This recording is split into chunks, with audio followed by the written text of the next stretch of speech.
Hello there, this is Cesar de Lima Silva here at the World Aviation Festival.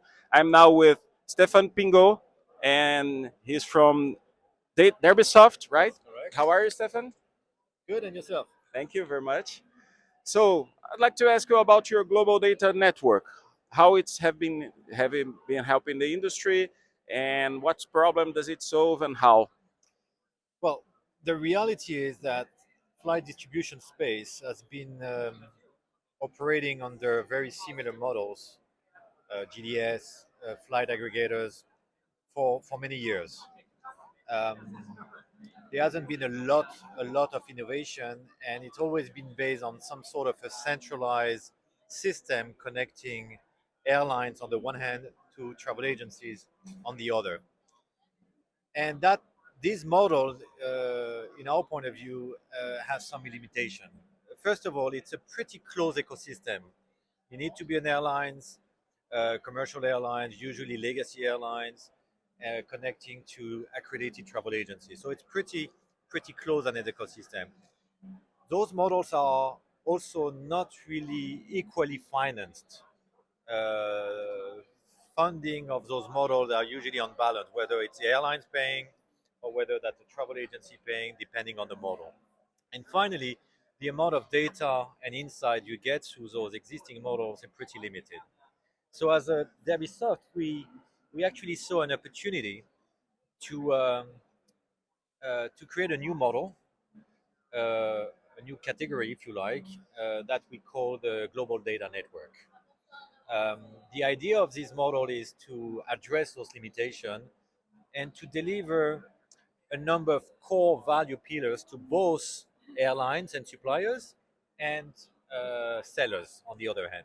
For airlines, as the value that we want to deliver through our global data network are values like control, so they can really control their distribution partnership.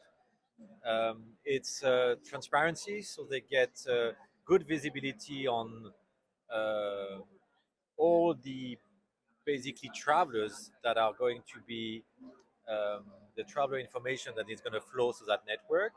There's a question of flexibility as well. As an airline, you want to be able to distribute quickly any product that you can come up with. And finally, intelligence. We believe that all this data flowing through the network will bring a level of intelligence to everyone participating in the network that will enable them to maybe put together offers that are more um, relevant to travelers, and therefore that will convert better. From a seller perspective, there is similar values, flexibility. You want to be able to connect or to provide a flight or access to flight content, regardless of whether you're a travel agency or not, because the world is evolving and you have other companies like Super App, Mobility App that wants to be able to sell flights.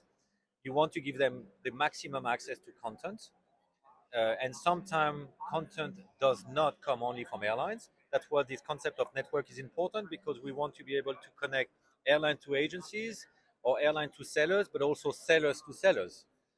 Because there may be some distribution partnership between a wholesaler and OTA, or an OTA and another travel agencies, and so on. So we believe that this approach of a true network architecture is important.